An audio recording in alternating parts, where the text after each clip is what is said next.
Gobusuku. Nkosi. Sithanda kabi tideke ingoma.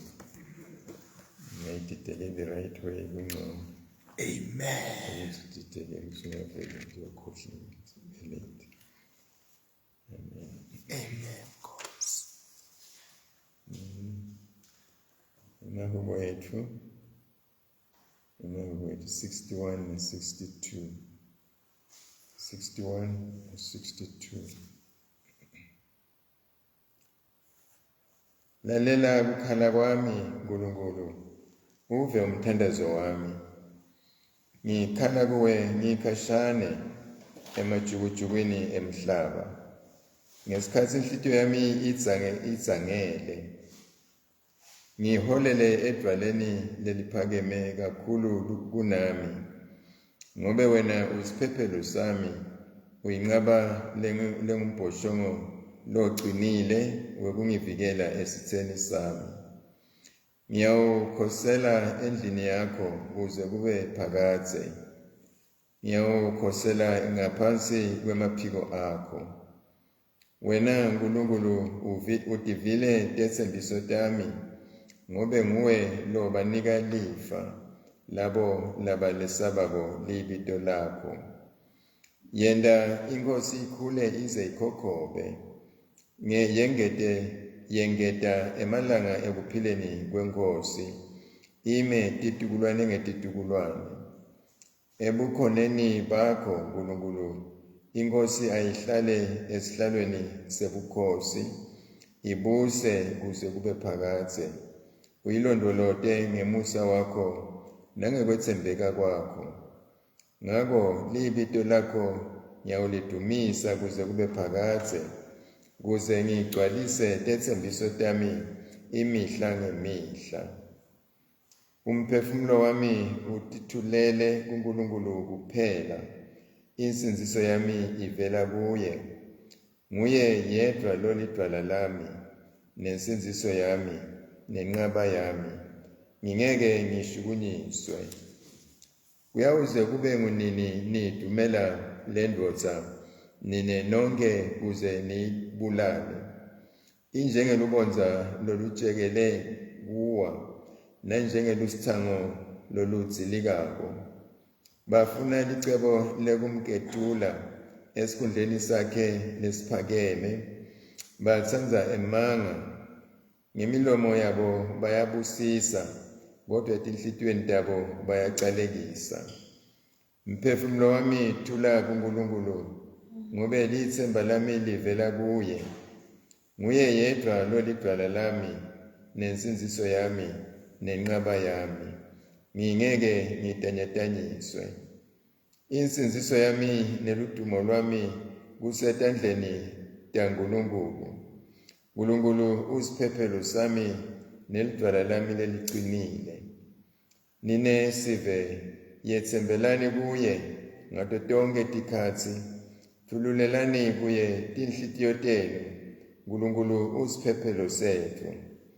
Bantu katana bafanana nemoya nje, tikhulu nato tilide lelide.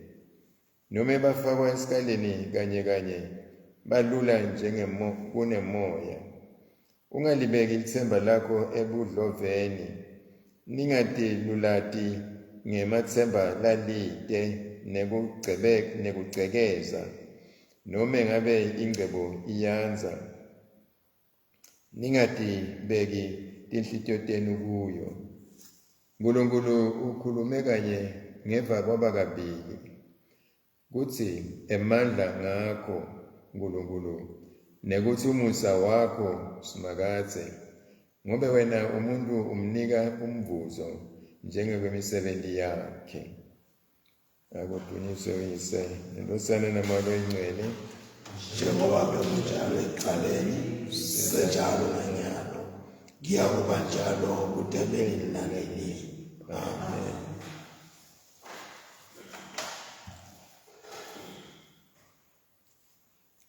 isifundo sokuqala. Daniela wesibili. Daniela sahluko sesibili.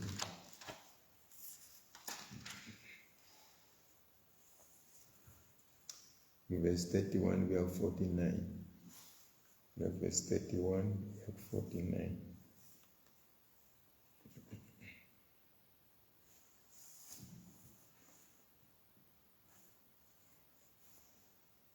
Wabuka wena waphakathi, wabona kume embi kwakho isithombe lesikhulu sasisikhulukati kusithombe lesicwebetelabo sesabeka nawusibuka. Inhloko yalesithombe yayendiwe ngegolide lecengekile, sifuba saso nemikhono yaso iyesiliva, sisu saso nemathanga aso kulithusi, imilende yaso kuyinsimbi, inyawo taso kuyinhlanganisela yensimbi nelibumba lelishisiwe. Utsite usabukile kwahleshulwa lidwa la, kodwa alihleshulwanga tandla temuntfu. Lelidwa la lashaya lesithombe etinyaweni taso letati tensimbi nelibumba latiphihlita. Lensimbi nalelibumba nalelithusi nalesiliva nalegolide kwabhidlika kwaba tincucu ngesikhatsi sinye, kwaze kwafanana nemakhoba lasebaleni lekubhula ehlobo. Umoya wakuphephula konke, kwangete wasala lutho. Kodwa lelidwala lelalishaye lesithombe lakhula laba yintsaba lenkulu, lagcwala wonke umhlaba. Ngilo-ke leliphupho manje iNkosi silayichazela kutsi lisho kutsini. Wena waphakathi, Nkosi, wena uyinkosi yemakhosi, Nkulunkulu welizulu ukunike kubusa nemandla neligunya neludumo. Etandleni takho ubeke ebantfu netilwane tesiganga kanye netinyoni telizulu. Nome ngukuphi lapho tidalwa tihlala khona, wena ukwente waba ngumbusi wato tonke. Wena ungulenhloko yegolide. Emva kwakho kuyawuvela lomunye umbuso lomncane kunalo wakho. Lolandzelako umbuso wesithathu, umbuso welithusi, uyawubusa umhlaba wonke. Ekugcineni uyawuba nembuso wesine, loyawugcina ube njengensimbi, ngobe phela insimbi iyacheketa iphihlite konke. Futsi-ke njengobe insimbi iphihlita tintfo tibe ticucu nje, kanjalo lombuso uyawucindzetela uchekete yonke lena leminye. Njengobe ubonile nje kutsi tinyawo netintwane ingcenye yako bekulibumba lelishisiwe, kantsi lena lenye ingcenye bekuyinsimbi. Ngako lowo uyawuba ngumbuso lowehlukene ekhatsi, noko uyawuba nemandla ensimbi kuye njengobe ubonile lensimbi beyihlangene nelibumba. Njengobe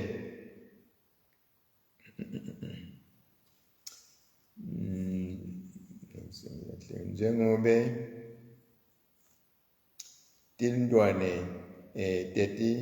betihlanganiswe kwaba insimbi nelibumba, kanjalo nalowo mbuso nganhlanye uyawuba nemandla kutsi nganhlanye ube yindekendeke. Kantsi futsi njengobe ubone insimbi ihlanganiswe nelibumba lelishisiwe, Kanjalo-ke nebantu bayawulinga kubumbana ngekuganiselana bangabe basahlangana babe munye, kufana nensimbi lengakabumbani nelibumba. Ngesikhathi salawo makhosi, uNkulunkulu welizulu uyawumisa umbuso longasoze wabhujiswa lutho, futhi ngeke unikwe labanye bantu. Uyawupitshita yonke leminye imibuso uyicetse, kodwa wona uyawuvuma kuze kube phakathe. Ngiyo leyo-ke incazelo yalo mbono welidwala lahleshulwa entsabeni, kodwa hhayi ngetandla temuntu. Ngilo lelidwala lelabhidlita insimbi nelithusi nelibumba nesiliva kanye negolide kwaba ticucu. uNkulunkulu lomkhulu wembulele inkosi lokho lokutakwendeka kuletikhatsi letitako. Leli phupho liliciniso, nalokuchazwa kwalo kwethembekile. Inkosi Nebukadnezar yakhothama yawa ngebuso embi kwaDanyela, imhlonipha, yathi akendelwe umnikelo, ashiselwe impepho. Inkosi yakhuluma kuDanyela yathi, impela lo Nkulunkulu wakho unguNkulunkulu wabo bonke bonkulunkulu, nenkosi yemakhosi, nemembuli wetimfihlakalo, ngobe wena ukhonile kwembula le mfihlakalo. Inkosi yase ibeka Danyela esikhundleni lesiphakeme kakhulu, yambumbela ngetipho letinyenti letinkulu, yamenda waba ngumbusi etikwesifundza sonke saseBhabhiloni, yambeka waba ngumengameli wato tonke tati takhona. Ngetulu kwaloko, ngesicelo saDanyela, inkosi yabeka boShadraki naMeshaki na-Abednego kutsi babe tiphatsimandla kulesifundza saseBhabhiloni. Kwase kutsi Danyela yena wasala esigodlweni. Siphela lapho isifundo sokuqala. Amen.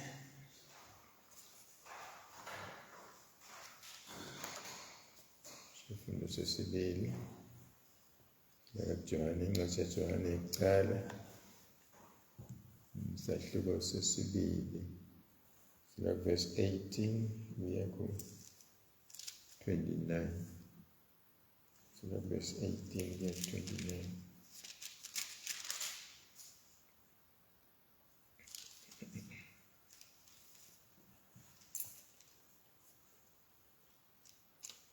Bantwana, sesikhathi sekugcina, njengobe neva kutsi mphika Kristu uyeda, nanyalo bomphika Kristu labanyenti sebavelile.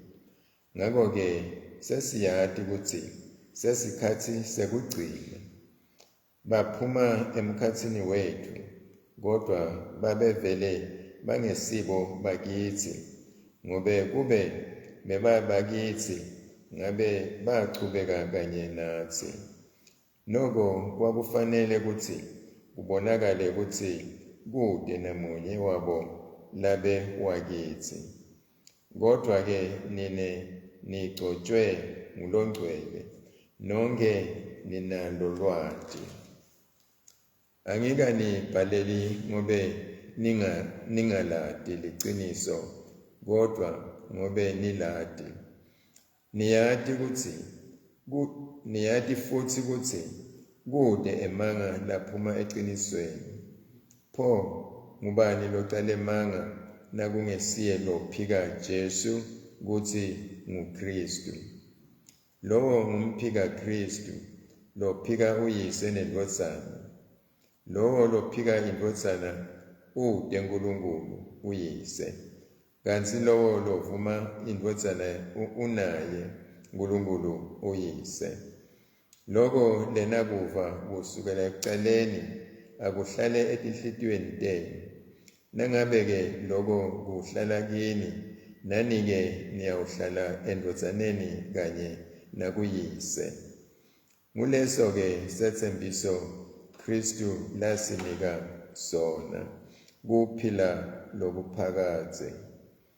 Nginibhalele loku ngalabo labanedukisako, kodwa ninekugcotshwa kwamoya lokukini lena kwemukela kuKristu. Ngakho-ke asikho isidzingo sekuthi ningabuye nifundziswe ngulomunye umuntu. Lokunigcoba kwakhe kunifundzisa tonke tintfo, futsi kuliciniso, akusiwo emanga. Njengobe kunifundzisileke, hlalani nikuye. Bantfwa bami, hlalani kuye, khona kutawuthi nakachamuka sibe nesibindzi, sibete emahloni, sinyibe kuye ekufikeni kwakhe. Nanati kutsi ulungile, ningahlala nineliciniso lekuthi wonke lowenta kulunga utelwe nguye. Siphela lapho sifundo sesibili. Amen.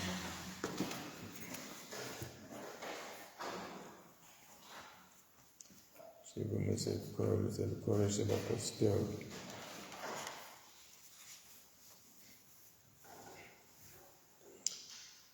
Ngiyakholwa kuNkulunkulu uyise somandla, Umdali welizulu nemhlaba.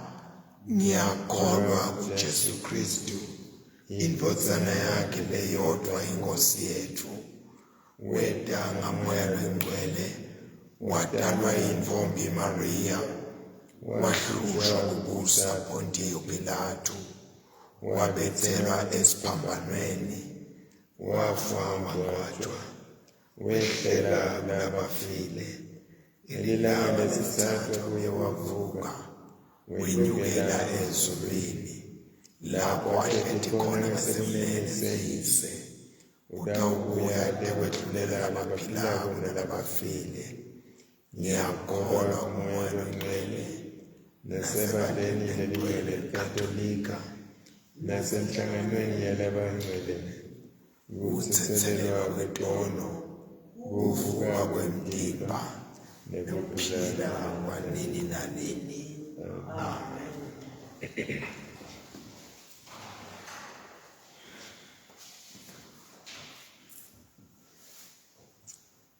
Baba wethu losezulwini, alingcweliswe igama lakho, umbuso wakho awube, inzalo yakho ayenziwe emhlabeni njengasezulwini. Siphe namuhla ukudla kwethu kwamalanga onke, sitsetselele itono tethu, njengoba nathi sibatsetselela labasonayo.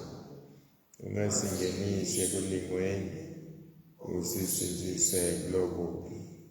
Ngube umbuso ngewakho, nemandla nebukhosi, kude kube nini nanini. Amen. Nkosi, bonakalisa isihawu sakho kithi. Usile kwakho kusisi sakho. Nkosi, bani nemusa eveni lakithi. Sike nesihawu esikhala kuwe. Bambese ngekulunga abapristi bakho. Ngithokozise indlela otikhethile. Nkosi, yenta kutsi tindlela takho tatiwe emhlabeni. Tive tonke twale emandla esisisa kwakho. Baphe bantu bakho sibusiso sekuthula. Lutho lwakho lwanze emhlabeni wonke. Nkulunkulu, hlambulula tinhlitiyo tethu. Vuselela amaqoqo eqiniso. Namhlabandla bilanga leti-70 i-Labor Day. Sikhunjutwa ngalomunye umtsala babeli umtsala la Josefa ukuthi abe ngumsebenzi. asisebenzi. Bhalwe naye lapha ukuthi okay. St. Joseph had a special vocation to be the protector of Mary and the foster father of her son. And when his task was done, he disappears from the pages of the Gospels. Both Matthew and Luke, in their accounts of the birth of Jesus, insist that his mother was a virgin. St. Joseph's part was to guard the young child and his mother, and by his trade as a carpenter, to provide them with a home at Nazareth. The Gospels picture him as a man of principle who accepted his God-given responsibility with gentleness and humility. Humanly speaking, we can say that Joseph must have played an important part in the formation of the character of the young Jesus as they worked alongside each other in the carpenter's shop. St. Joseph is therefore both the patron and model of all Christian fathers.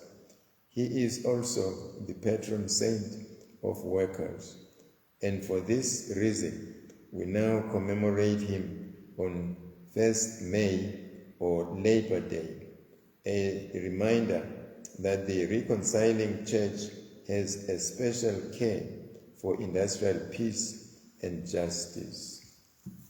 Ngafishane selo ngalolu njalo nga Josepha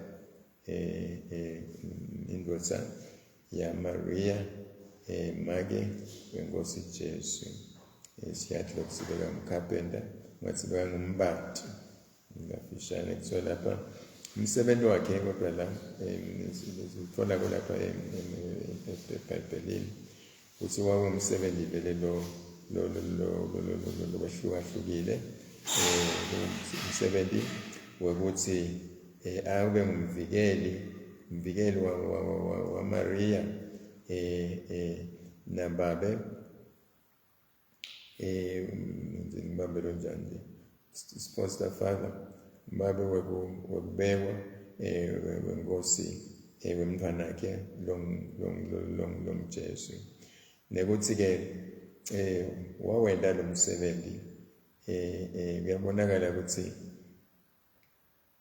emase kawucedzile lapha encwadzini evangelini igama la Joseph libese liyanyamalala ingabe lisabonakala kahle ukukhombisa ukuthi umsebenzi wakhe wawenda wafika ekugcineni wase uyanyamalala wakhwesha ebaleni la Matthew na Luka ekuchazeni kwabo ukubhaleni kwabo ngekudalwa kwenkosi Jesu bagcizelela lokuthi make wakhe Maria abengakase ahlangane nendoda abemsula ngaleyo ndlela leyo nekuthi Josepha longcwele emsebenzi wakhe wakuthi abone agcine lo mntwana lomncane lo Jesu nenina wakhe kwenene ukuthi bangahlukumezwa lutho njengoba sikhumbula nje nabahamba baya eGibhite la vele bekabagcinile Josepha abone ukuthi badawusuka lapho besuka khona bawofika lapho babaya khona nanathi babuya uyabona lokho buhlobo lobo lo msebenzi lo ukuthi wawukhona unokuthi Josepha njengendoda akhele Maria kube nelikhaya naloko alivakali kahle lelikhaya ngoba lasekugcineni kuthiwa Maria akahambe na Johane kusakasabuyeleni phela ekhaya akukhanyi kahle akwateke angathi lasitela bangathi ukuthi kodwa ke ngiyabona into letinga simgcoka lokumgcoka nje ukuthi kusukeni ekudalweni kwaJesu Josepha bekangibabe asebenza naye Joseph amkhulisa kunelikhaya njengoba bengumbati naJesu uyakhanya ukuthi ngesikhathi bekahle abakhona lapho bekasebenzela khona Joseph la kuthiwa-ke lapha kumevangeli Joseph utholakala umuntu lowenda abenda umsebenzi elawunikwe nguNkulunkulu awemukele lowo msebenzi lowo ukuthi dawenda ukuthi wawenda ngekuthi ngikudehlisa lokukhulu nasikhuluma njengebantu singasho lokuthi Joseph wawenda umsebenzi wakhe lomkhulu ekwakheni ekukhuliseni nasekwakheni ingqondo yendodzana yakhe indodzana noma yaJesu asakhula njengoba bebasebenza kanye nekuthi-ke Joseph longcwele kungako athathwa njengemholi noma njengesibonelo lesihle setisebenzi ukuqala ngathi nokuthi noma-ke kubobabe labangemaKristu kufanele ukuthi bafanane bafute Joseph bende njalo nabo emakhaya abo nakubantwana babo njengoba ukuthi usibonelo lesihle setisebenzi kungako ukuthi naleli langa lanamuhla libekwe eceleni ukuthi ukhunjulwe umsebenzi noma tisebenzi ukhumbula nokuthi libandla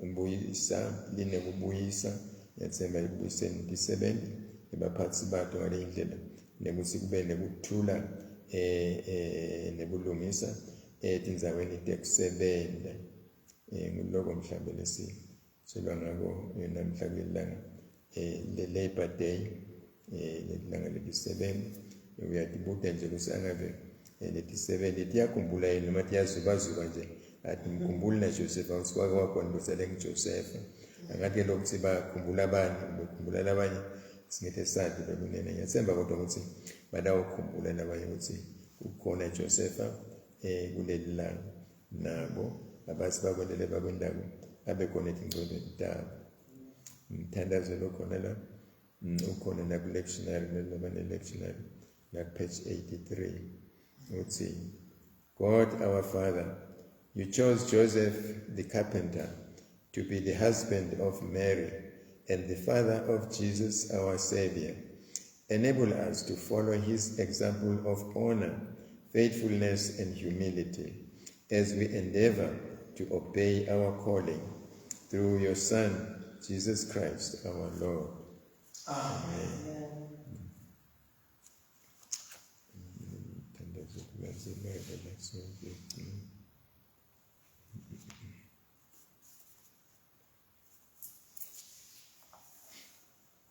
Nkosi ekuphila nemandla onke ngekuvuka lokunemandla kwendosana yakho wancoba simo lesizala sesono nekufa wakwenda konke wabakusha kuyo siphe ukuthi sithi sifile ekoneni sesiphila kuwe sikuJesu Kristu sibuse kanye nawe ebukhosini belizulu lo kukuwe nakuye nakumoya longcwele lo ludumo nekubatshadwa nenkathimulo nemandla kude kube nini nanini.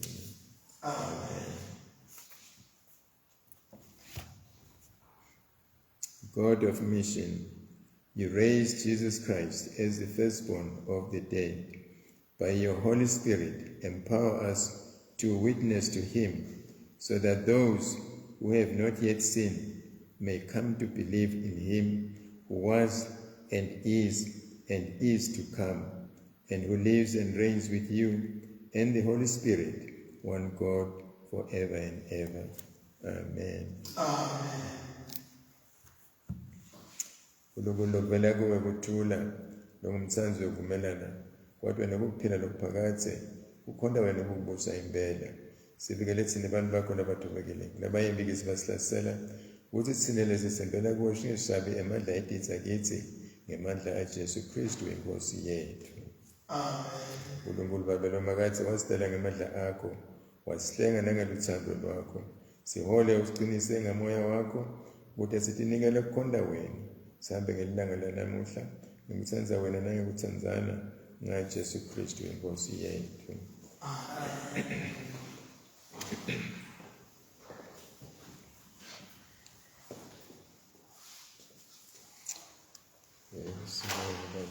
Sifike la namuhla nesifundo sokuqala ngibheke lapha Daniela asho ukuthi ungase embulelwe ukuthi lephupho lenkosi Nebukadnezar lalithini lichazeka ngekuthini. Namhlanje sicela khona umtshela leli phupho lakho lenkosi lethi cala kona kaqala ngathi wabuka wena waphakathi wabona kume embi kwakho sithombe lesikhulu sasisikhulukati kusithombe lesicwebetelako sesabeka nawusibuka. Uchaza ke umtshela ukuthi leli phupho lalibona Nebukadnezar lalithini lalichazeka ngekuthini ukucala ukuthi liyini leli phupho lithini leli phupho. So yayicubeka ke ukuthi yalichaza ukuthi lisho ukuthini lekwakufunwa inkosi Nebukadnezar ukuthi ukucala atshela ukuthi leli phupho lakhe lithini nekuthi okwesibili ukuthi lichazeka kanjani. Yachubeka lapha Daniela uyalichaza leli phupho njengokuboniswa naye kuboniswa uNkulunkulu ukuthi uhlakaniphe kwengcala abanye abantu njalo sathibile ekuceleni ukuthi inkosi yabita tonke tati netihlakaniphi netinyanga nemaphenguli netangoma ukuthi tilomtshela netangoma leti tinzala tikhona emhlabeni. Yabonakala ukuthi nakhona silokhu tibantu labangathembeki kodwa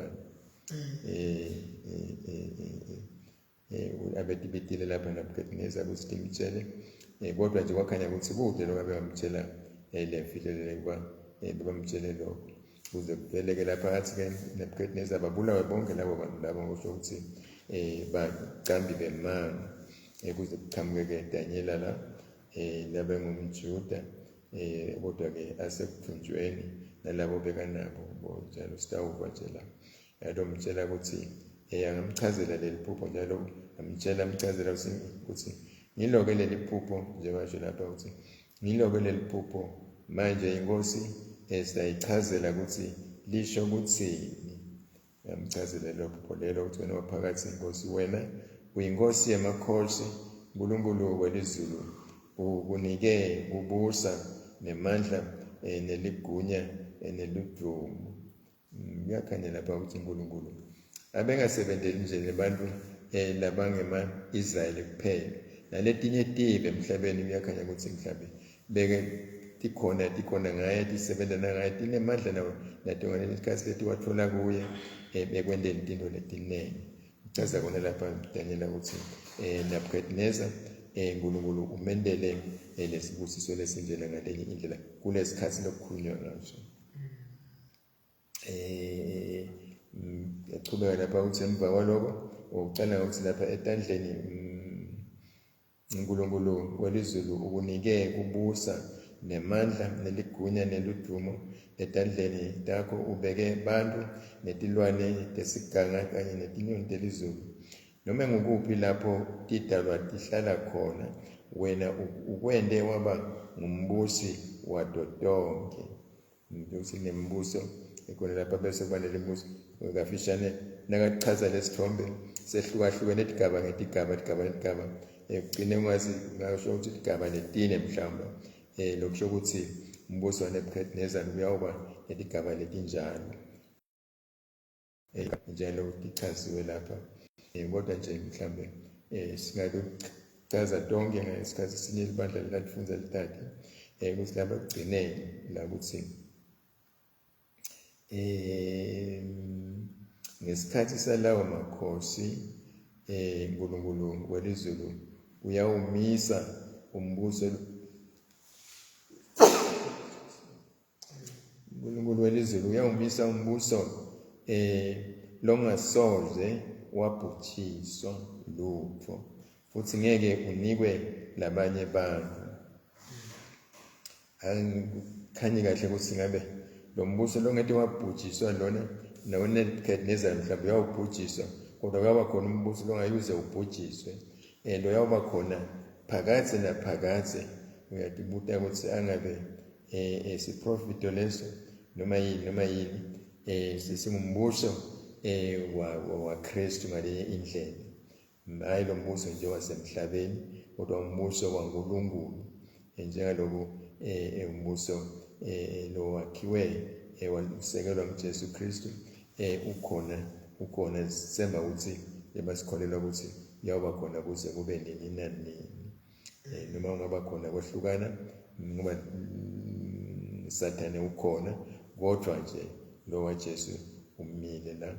Ngakuva lokho ngaleyo ndlela leyo ukuthi yiyo-ke lencazelo yembono welidvala lelahleshulwa enzambeni, kodwa hhayi ngetandla temuntu.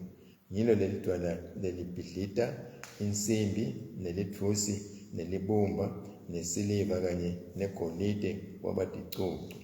uNkulunkulu lomkhulu wembulele inkosi lokho lokukwendeka kuletikhathi letitako.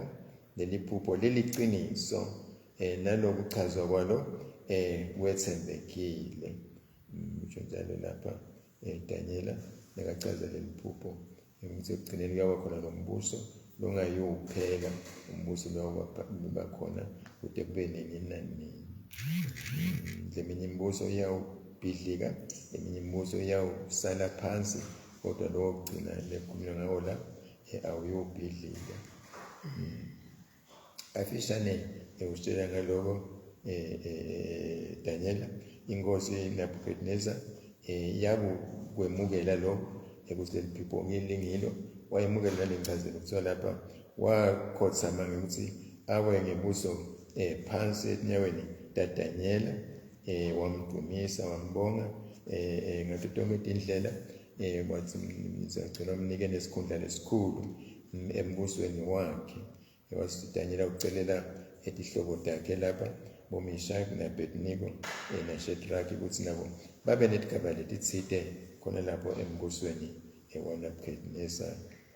Kafishane lokho namhlanje sikuvalo sibonga ngeletako ukuthi kwahamba njani emva kwalokho. Amen.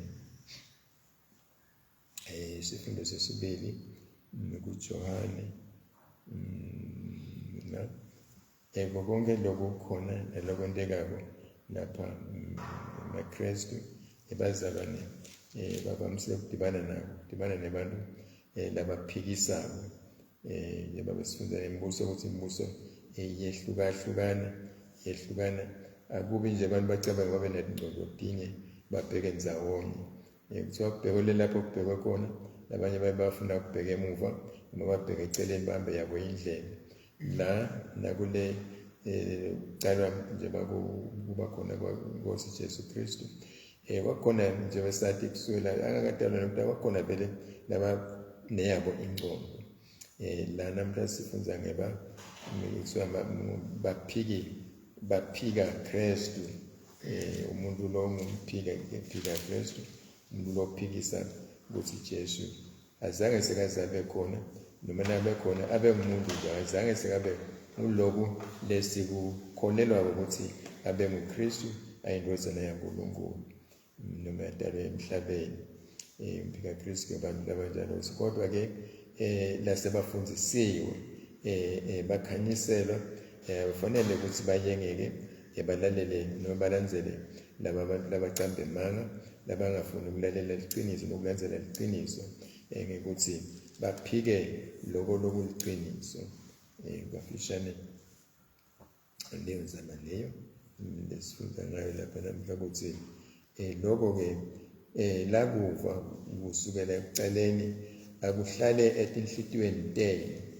Lokho-ke lenakuva kusukela ekuqaleni akuhlale etinhlitiyweni tenu nangabe-ke lokho kuhlala kini nani-ke niyawuhlala endozaneni kanye nakuyise. Nguleso-ke sethembiso Kristu lasinika sona kuphila nokuphakade. Hlanhla mpilo kunabangakholwa futhi abanako ukuphila nokuphakade babade uNkulunkulu. Uthi ngibhalele lokhu ngalabo labanekudukisa kodwa ninekugcotshwa kwamoya lokukini lenakwemukela kuKristu. Ngakho-ke asikho isidingo sekuthi ningabuye nifundziswe ngulomunye umuntu anidukisa afuna ukunibhekisa lapho abheke khona yena. Lokunigcoba kwakhe kunifundzisa tonke tintfo kutsi kuliciniso akusiwo emanga njengobe kunifundzisileke hlalani kuye ningasesuki ekuKristu. Kafishane ngiloko esikubako lapha ukuthi kunebantu labaphikisa bukhona baJesu Kristu, kodwa nje bazalwane bangayengeni ababambe baqine njengoba sebafundisiwe nje basebalade iliciniso. Amen. Sibusise neliduma nekubonga nokubabata ukwedlulela esingakusho nalesingakuconza kube kuthathela obungcwele nalobudumisheka kako yise nendozana namoya longcwele ubathatha tengilo esitonke abantu bonke nabo bonke lokudaliwe kude kube nini nanini.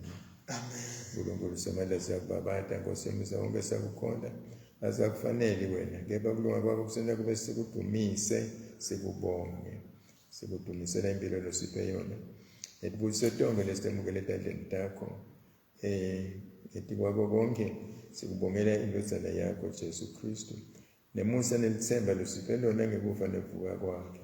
Siyakucela babe wethu bewusele singawukhohlwa umusa wakho kithi yenda ukuthi sibonakalise ukubonga kwethu singabongi imali nje kodwa nangempilo yethu nyalo nanini. Amen. Baba lozizibini kwesenako uthembisile ukuthi nasithandaza egameni lawe lawushiva yemukela imithandazo yethu usipho lokho lokusifanele silade iqiniso lakho selapha emhlabeni nekuphelela kokuphila nokuphakade empilweni letako ngaJesu Kristu inkosi yethu. Amen. Sebandla yathi lapho amashaba basiba esikolweni.